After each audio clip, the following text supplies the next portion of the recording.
Cara anterior de la médula espinal. Observamos en la línea media el surco medio anterior. Lateralmente el surco colateral anterior, que corresponde a la emergencia de las raíces anteriores de los nervios espinales. Observamos el límite superior de la médula espinal, que corresponde a la decusación piramidal y a la emergencia de las raíces anteriores del primer nervio cervical. La médula espinal se continúa en dirección rostral con la médula oblongada. Observamos a la pirámide vulvar o rodetes piramidales, donde se encuentran fibras o axones de la vía corticoespinal. Más lateralmente encontramos a la oliva vulvar.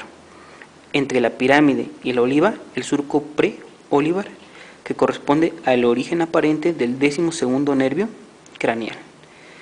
Más lateral y posterior encontramos el surco colateral posterior, que corresponde al origen aparente de arriba hacia abajo del 9, 10 y 11º nervio craneal, glosofaringio, nervio vago y la porción craneal del nervio accesorio.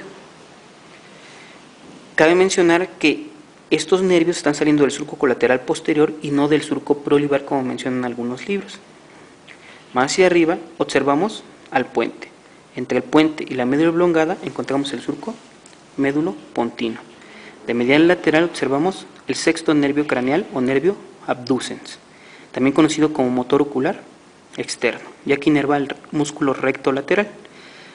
En dirección más lateral encontramos el nervio 7 y 8, facial y vestibulococlear, y entre los dos el nervio intermediario. En esta región anatómica encontramos la relación del 7 y el 8 en el ángulo pontocerebeloso con los plexos coroides. Mencionamos también a la arteria vertebral.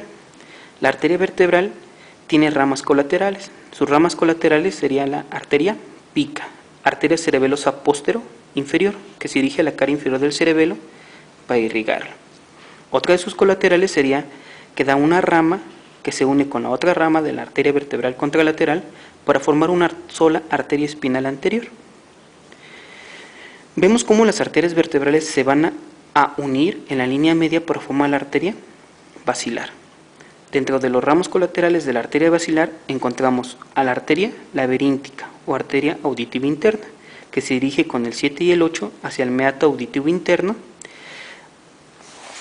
y encontramos otra de sus ramos colaterales, que sería la arteria aica o arteria cerebelosa anteroinferior, una colateral de la arteria basilar para irrigar la cara inferior del cerebelo. Otra de sus colaterales serían las arterias pontinas. Más hacia arriba encontramos la arteria cerebelosa superior como última colateral de la arteria basilar antes de que dé sus ramas terminales. Vemos que en la cara lateral del puente encontramos la emergencia del trigémino, 5º nervio craneal, sirviendo de referencia anatómica para dividir puente de pedúnculo cerebeloso medio. Hacia arriba encontramos la membrana de Lillewitz, perforada por el 3er nervio craneal o nervio motor ocular común o oculomotor. Vemos la relación del 3er nervio craneal con el uncus, que forma parte del giro del parihipocampo. Esta relación anatómica importante en las herniaciones uncales. Vemos cómo la membrana de Lillewitz es perforada por el tallito hipofisiario.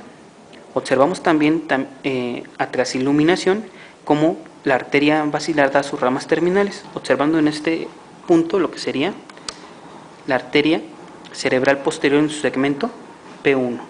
El segmento P1 va de la bifurcación de la arteria basilar a el origen de la arteria comunicante posterior. Observamos nervio óptico, quiasma óptico, y hacia atrás la cintilla óptica. Lateral al quiasma óptico encontramos a la arteria carótida interna. Observamos cómo la arteria carótida interna da sus ramas terminales, que sería en dirección de la fisura lateral o de Silvio, la arteria cerebral media, y en dirección hacia la fisura interhemisférica, la arteria cerebral anterior, que se une con la contralateral por medio de la arteria comunicante anterior. Una de las colaterales de la arteria cerebral anterior sería la arteria fronto-orbitaria, que se encuentra a este nivel. Observamos al nervio olfatorio o primer nervio craneal, en el surco olfatorio. Medial, el giro recto. La fisura interhemisférica anterior, que aún no se encuentra disecada. Observamos por último lo que sería el cuarto nervio craneal en la cisterna ambiens. Este nervio craneal es el único nervio que sale de la cara posterior del tallo cerebral por debajo de los cunículos inferiores y se encuentra en la cisterna ambiens, que forma parte de la cisterna perimesencefálica.